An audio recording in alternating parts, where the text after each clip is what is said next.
Hi everybody, welcome back to Mel Did It Herself. Today we are doing the 6-month follow-up from painting these bathroom countertops using this Rustoleum Appliance Epoxy. It's crazy to think that it's already been 6 months, but time has flown, pandemic, you know.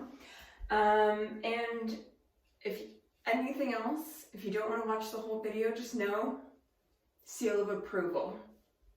10 out of 10. It's been going great. So I got a lot of views on my initial video, which was me doing the whole application of this, kind of just walking through the process and the different products that are used in order to achieve this finish on. I used laminate countertops. It's what we had. So if you missed that, and if you're curious, I'll link that video below in the description box. Go check that out and then come back to this video and I'll have kind of the follow-up from it and answering anything that I didn't kind of go over in that video. So in order to show kind of what the countertops are like now, I haven't cleaned them in a few weeks because I thought I would wait until they were nice and dirty to be able to show you how I clean them and just how they hold up as a result. So we'll get to that a little bit later, but let's talk about the actual process and anything that was missed in the first video that I just want to address. Okay, so let's take a minute and talk logistics, because the video itself, I did kind of brush over the actual application process, and that was because I didn't really know it was going to turn into a YouTube video. Initially, I was just showing the process on my Instagram. If you're interested in following me, the account is Mel Did It Herself. Go over there because I do a lot of behind the scenes there. A lot more content makes it to my Instagram than makes it onto YouTube. So basically, I didn't have a lot of actual footage of me applying it, but all that to say, it really was as easy as I made it seem. So I did 2 coats the first night initially. Put 1 coat on, waited 45 minutes, and then did the second coat. It did look like it was pulling up a bit when I did that second coat, but it ended up being okay. So I kind of got nervous when I was doing it, but if that happens to you, if you're doing this for your own home, don't worry. It's normal, it'll work out. I did end up doing 4 coats in total. So I did those 2 first coats on the night, the first day. Then we went to bed. The next day, I think it was around 11 a.m., I did the 3rd coat using a roller, those first 3 coats, let it wait 45 minutes again, and then finished the 4th and final coat, which was not a full coat. I just did it in the spots, kind of to get a nicer finish, because there was a bit of texture, I suppose, in the finish, having used the roller. So I didn't want that. I'd prefer to see a little bit of lines from a paintbrush versus kind of like dimples in the finish. So that 4th and final coat I did with a paintbrush. Now, the roller that I used was extra fine. On the label it was like extra fine roller, which I did go over in the description box, but I just thought I would point that out. I don't know if it makes a difference or not on which roller you use, but when I was researching to do the project, someone on YouTube that I watched said that that was better to use, so I trusted their judgment. So here's me on YouTube now reiterating that information. I got it from someone, I don't know if it makes a difference, but I did it and I'm happy with the results, I'll say that. So on the can, the Rustoleum Appliance Epoxy, it goes over all of the instructions, and although it says to only use these on metal surfaces, I did abide by the directions on the label. So it does say to prepare, as I did with sandpaper, you just want something for it to adhere to. So you want to rough up the surface and to stir it thoroughly. And then in terms of recoat and dry times, it says that it dries to the touch in 2 to 4 hours, to handle in 5 to 9 hours, and fully dry in 24 hours. I would say that is correct. And it says in terms of recoat time, may recoat within 1 hour or after 24 hours. And that's because it's an epoxy, so after that 1 hour mark, it really starts to harden and the finish changes from like a paint finish to more of a plasticky finish, I should say. So abide by that. I did, and it turned out great. So I would recommend doing that. So at the 45-minute mark, I wanted it to set but not dry. So at 45 minutes, I applied my second coat, and then I didn't apply the third coat 45 minutes later just because it was late at night. I'm sure you could. I don't know if it would, because it wasn't fully dry, if it would start to pick up some of the finish. I'm not sure, but that's what I did. And like I said, I did 3 coats with the roller and then the 4th coat with a brush. It worked out for me. I'll show you some close-ups of the finish that I achieved, and then if you want to do that, go ahead. After I had done that 4th coat, there was some lines in it, but I would say that about half of it self-leveled. So if you're noticing a lot of lines or a lot of dimples, that might self-level out a bit. But I noticed with the dimples from the roller that upon drying, because those first 2 coats that I did the day previous were with the roller, once it was dried, the dimples did remain for the most part. So take with that what you will. And then I wanted to say too, in terms of the Rustoleum, the epoxy, there's still over half of a can here. So I'll give you the rough measurements of the countertop that I covered, but it probably says on here as well, like what the amount that it can cover is. So coverage 11 square meters, which is 120 square feet with 2 coats. So I did 4 coats, so divide that in half if you're going to need that kind of coverage. And like its intended purpose is to go over a refrigerator. So if you think of the size of that versus your countertops, that might give you an idea as well. It's also probably worth noting that this product cost me $15.98 Canadian at Home Depot. So I already had sandpaper that I needed, a paint tray, and a paintbrush. So the only thing that I paid out of pocket for this project was the epoxy itself, and as well as a roller. I used an extra fine roller indicated on the label, and I think that cost about maybe $7. So if you had none of the products on hand, I think you probably could achieve this in $20 to $30, depending on, you know, the products that you're using. I would recommend to line the paint tray with aluminum foil. That way it's easy cleanup, and then you can reuse the paint tray. If you don't do that, it was difficult to clean up this product. I didn't have any mineral spirits or anything like that, but just using soap and water. I ended up throwing out the roller, and the paint tray was okay, but I tend to put down aluminum foil with my paint that I'm using anyways, just as for cleanup.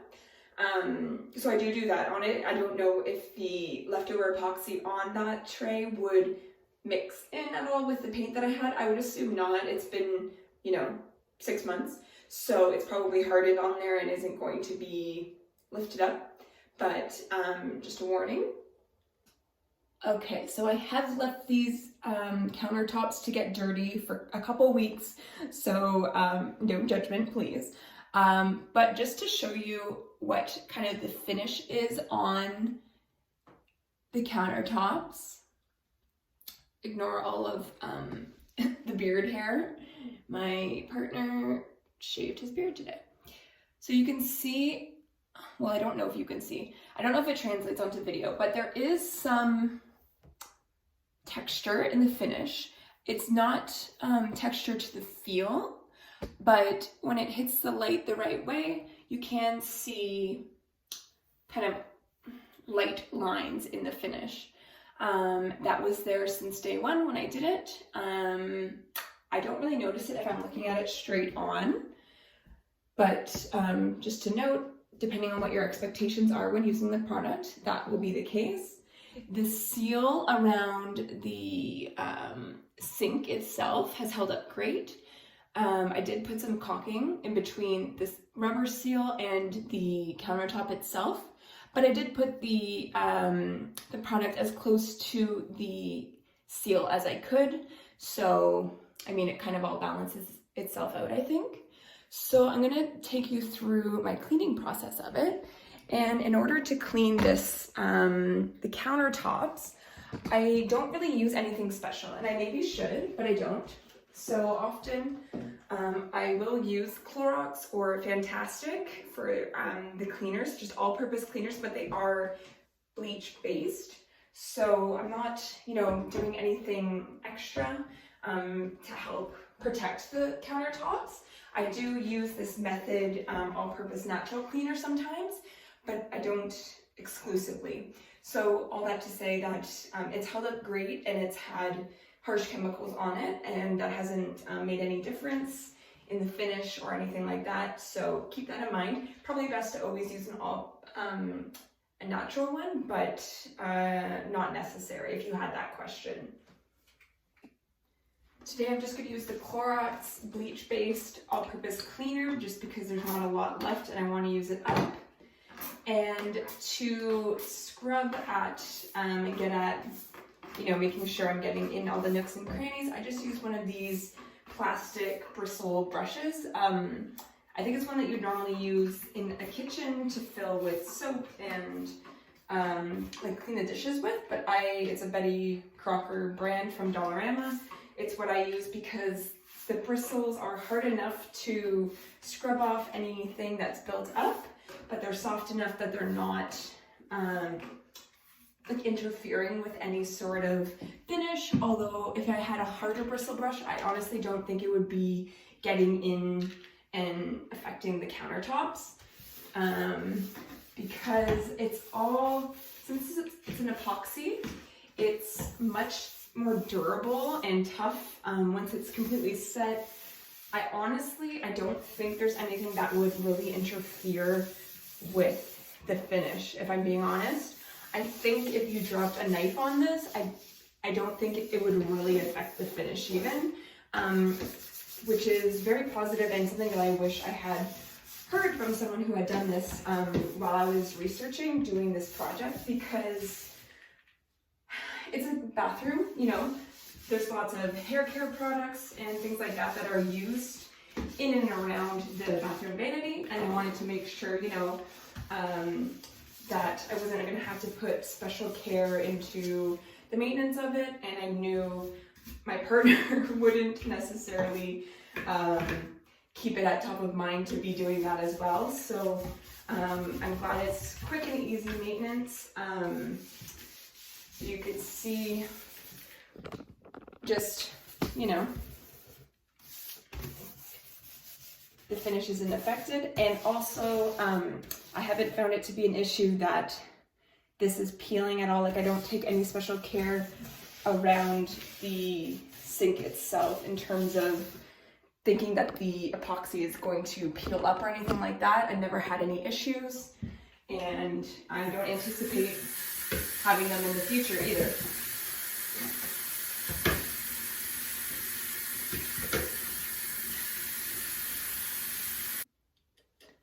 Then I just go ahead and with a microfiber type cloth, wipe it away as I normally would, if cleaning anything else. Basically all of this to say, I don't amend any of my normal habits just because this product got used. I haven't really noticed anything affecting it all that much. I do have a couple rings of stained color in the countertops, which I will show you, and that was my bad because I left my fake tanner bottle sitting there for a while, and it kind of dried, and it was very orange, and it's meant to dye stuff. So, I mean, be as cognizant as you would normally be with a countertop. I wouldn't recommend probably putting hot tools directly on it, but other than that, I don't foresee anything really ruining this finish. So give me a second to finish this up, and I will show you those imperfections that I mentioned.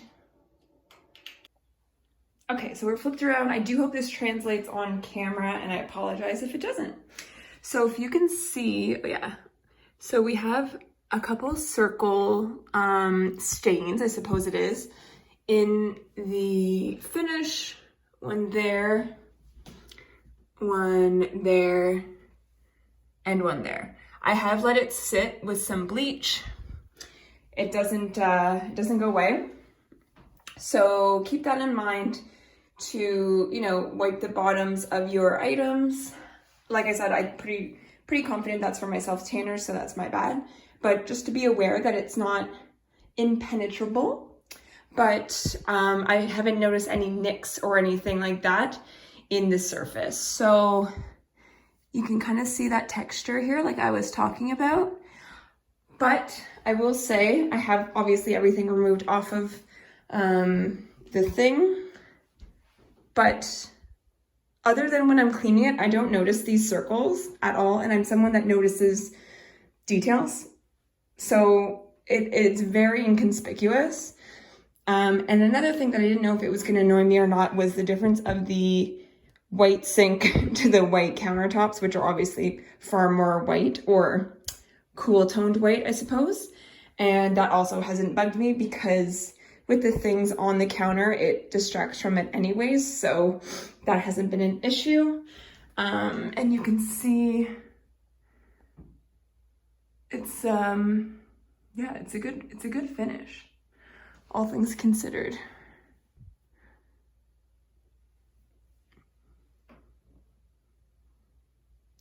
And I didn't know if having this little lip here, because water can tend to sit in here. You can see it kind of is right now. I didn't know if that was going to be an issue, if there would be any sort of, you know, not flaking, but lifting happening. And that has not been the case. So that's awesome. And with the edges, that hasn't been an issue either. No lifting, no, you know, cracking, anything like that. It's all good. Okay, everybody, that's it for now. Like I said, very impressed overall with the product and the, you know, durability of the finish. I hope I went over any outstanding questions you might have had from the previous video. If I missed anything, leave a comment below. I'm happy to answer it. But yeah, overall, I would recommend it if you want an inexpensive, quick fix to brighten up a space, cover an ugly countertop, that kind of thing. And I am impressed with the durability of it. I didn't think it would stand up quite as well as it has. So that's been awesome. If you are interested in seeing more DIY, furniture flipping, that kind of content, I'd love if you would subscribe below. As well, go over to Instagram and follow me at Mel Did It Herself. You can see a lot of behind the scenes and a lot of my furniture flips there as well. Thanks so much for watching. Have a great day. Bye.